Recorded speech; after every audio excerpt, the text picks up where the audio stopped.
Hello दोस्त। तो फिर हमने द्रव्यों के भौतिक गुण पढ़ रहे थे। तो द्रव्यों के भौतिक गुणों में अब हम अगला टॉपिक पढ़ रहे हैं घनत्व यानी डेंसिटी। डेंसिटी पढ़ेंगे, अपेक्षित घनत्व पढ़ेंगे, पृष्ठ तनाव पढ़ेंगे, क्या होता है ससंजक बल और असंजक बल। इन सारे क्वेश्चनों को अच्छे से हम समझ लेंगे तो फिर हमारे क्वेश्चन जो है गलत होने वाले नहीं हैं। और कितना क्वेश्चन क्या पढ़ना होता है हम सारी चीज़ें पढ़ रहे हैं। अपनी नोट्स हम वो चीज़ें पढ़ रहे हैं जो हमने खुद पढ़ करके सिलेक्शन लिया। ग्रुप डी की तैयारी आप कर रहे हैं, रेलवे की तैयारी कर रहे हैं, तो ये नोट्स आपके लिए परफेक्ट है। मैंने जूलॉजी का ऑलरेडी पूरा कंप्लीट करवा दिया हूँ, जीव विज्ञान और वनस्पति विज्ञान का आप जाकर पढ़ सकते हैं, प्लेलिस्ट देख कर सकते हैं। और फिजिक्स का चल रहा है और एक चीज़ एक्यूरेट चीज़ पढ़ रहे हैं, क्या क्या पढ़ना होता है वो चीज़ें हम पढ़ रहे हैं। ठीक दोस्त, तो अगर आप ये चीज़ें पढ़ रहे हैं तो आप समझ लीजिए बहुत अच्छी चीज़ पढ़ रहे हैं और सिलेक्शन वाली चीज़ें पढ़ रहे हैं ना। तो हम घनत्व देखते हैं, घनत्व क्या होता है। तो सबसे पहला क्वेश्चन आता है दोस्त, किसी वस्तु का घनत्व किसका अनुपात होता है। तो किसी वस्तु का द्रव्य घनत्व जो होता है उसके द्रव्यमान और आयतन का अनुपात होता है। ठीक, तो पहला क्वेश्चन हमका बन गया कि घनत्व क्या होता है, द्रव्यमान और आयतन का अनुपात होता है। ठीक, ये परिभाषा भी याद रखना है कि किसी वस्तु का घनत्व उसके द्रव्यमान तथा आयतन का अनुपात होता है। सेम परीक्षा में ये परिभाषा ही पूछ लेता है। दूसरा, घनत्व बराबर क्या लिखेंगे, घनत्व बराबर क्या होता है, द्रव्यमान बटे आयतन, यानी द्रव्यमान और आयतन का अनुपात ही घनत्व है। तो द्रव्यमान को किससे डिनोट करते हैं हम, एम से, आयतन को भी से। ठीक, तो देखो द्रव्यमान का मात्रक होता है, क्या होता है, किलोग्राम। और आयतन का लंबाई गुणे चौड़ाई गुणे ऊंचाई, तीनों ही लंबाई है तो तीनों का मात्रक मीटर है और 3 मीटर बराबर मीटर क्यूब। तो क्या हुआ, किलोग्राम पर मीटर क्यूब। तो मात्रक क्या बन गया, किलोग्राम पर मीटर क्यूब या किलोग्राम पर घन मीटर। ठीक, तो ध्यान रखना, इस ऐसे पढ़ेंगे तो हमको चीज़ें क्या होती है कि हमको याद रहती है कि उसको हम कॉन्सेप्ट को समझ लें, ऐसे रट नहीं रहे हैं। ठीक है, इसका ट्रिक जो होता है कि जो तैरेगा जिसमें डूबेगा उसका घनत्व तो कम होगा, मतलब जो तैरेगा उसका घनत्व तो क्या होगा, कम होगा, तभी वो तैर रहा है।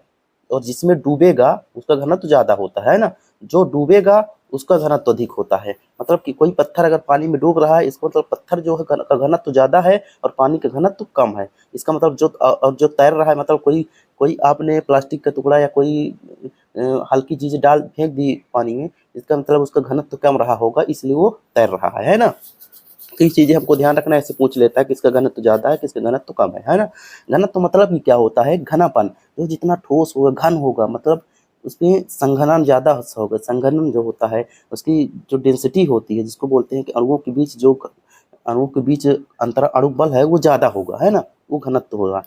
अब देखो, तापमान पर एक किसी निश्चित तापमान पर किस डिग्री सेल्सियस पर किस तापमान पर पानी का घनत्व जो है सबसे ज़्यादा होता है। एग्जाम्पल पूछता है तो 4 डिग्री सेल्सियस पर पानी का घनत्व सबसे ज़्यादा होता है। ठीक, तो ऐसे क्वेश्चन पूछता है कभी कभी कि कोई व्यक्ति जो है 2 डिग्री सेल्सियस से 10 डिग्री सेल्सियस बताता है तो पानी का घनत्व कब अधिक होगा। तो पहले क्या होगा, पानी का घनत्व धीरे धीरे अधिक होगा, 4 डिग्री सेल्सियस अधिक होगा, फिर धीरे धीरे कम होने लगेगा। ठीक, तो 4 डिग्री सेल्सियस पर पानी का घनत्व अधिकतम होता है। बस इतना हमको घनत्व के बारे में जानना है।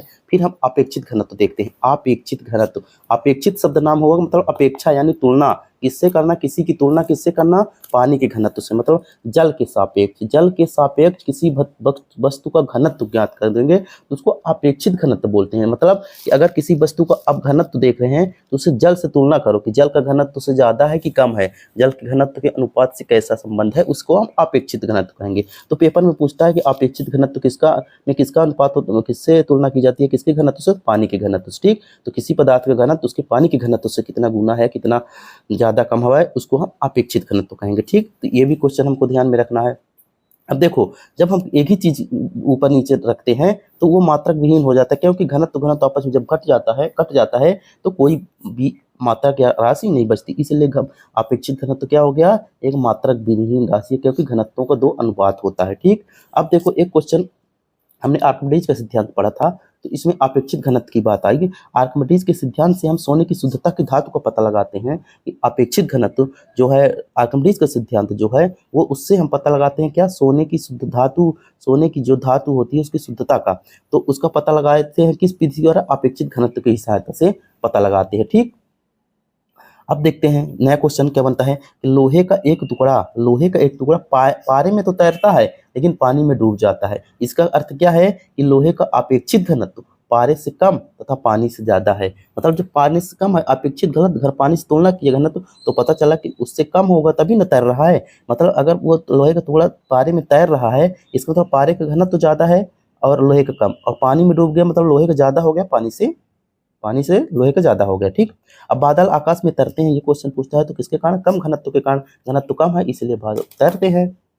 एक शॉट में इतनी सारी चीज़ें, बहुत चीज़ें जो है आप कम समय में बहुत जल्दी चीज़ें तैयार कर पा रहे हैं। ठीक, देखो एक क्वेश्चन क्या बनेगा, बर्फ पानी में तैरती है क्यों? क्योंकि बर्फ का घनत्व पानी से घनत्व से कम होता है। क्वेश्चन कई बार पूछा था। देखो जब बर्फ पानी में तैरती है तो उसका कितना भाग डूबा रहता है? तो 1/10 भाग बाहर रहता है, 1/10 भाग बाहर रहता है और 9/10 भाग पानी के अंदर रहता है। तो ये क्वेश्चन पूछता है कि बर्फ तैरती है तो उसका आयतन कितना, आयतन भाग पानी के बाहर रहता है। अब पूछता है कि बर्फ का घनत्व कितना होता है? इंपॉर्टेंट है 0.9, और जो पानी के घनत्व होता है 1000 kg पर मीटर क्यूब। तो 1000 kg, देखो पानी के घनत्व कितना है? ज़्यादा है ना, और 0.9 इसका ग्राम 900 ग्राम है बर्फ का घनत्व। तो देखो पानी का घनत्व ये पूछ लेता है कि पानी का घनत्व कितना है और बर्फ का घनत्व कितना है। ठीक है, अब देखो बर्फ पिघलता है। एक क्वेश्चन पूछता है कि अगर आपने किसी गिलास में या बाल्टी में किसी में भी बर्फ डाल दी और फुल पानी भरा है तो बर्फ पिघलेगी तो पानी बाहर गिरेगा कि नहीं गिरेगा?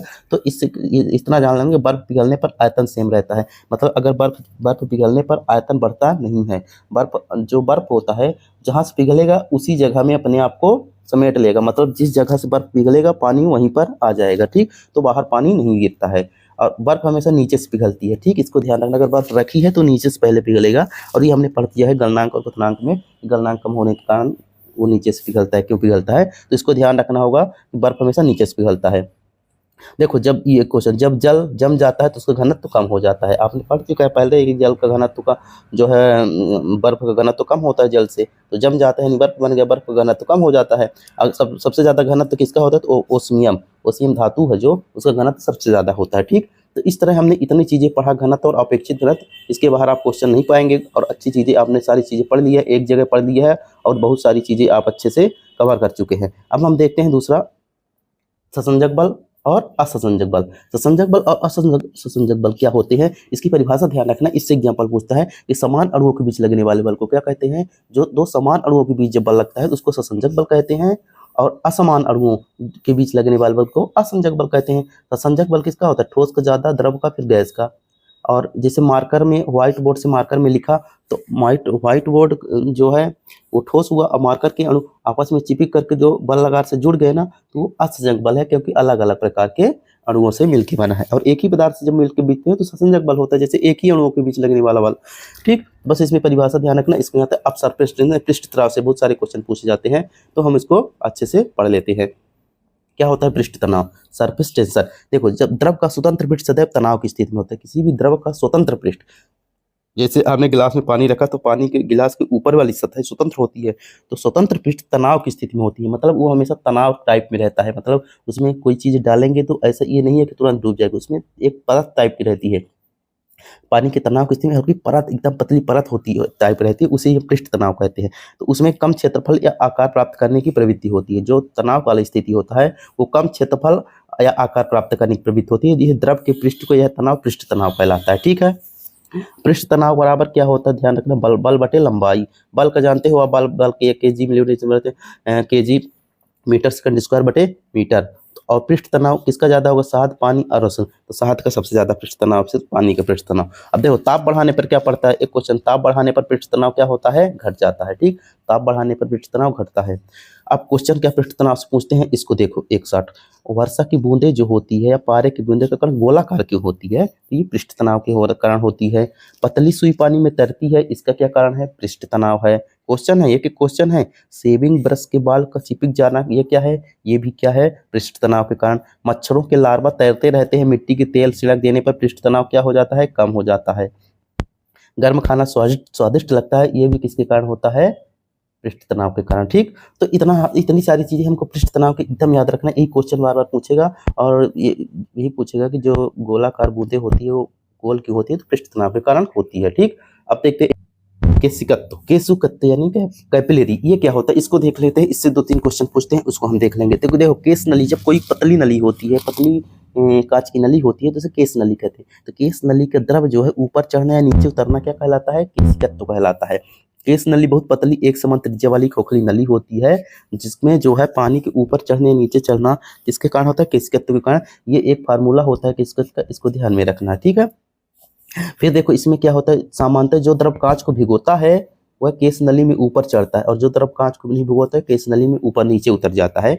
ये छोटी सी चीज है, ट्रिक है।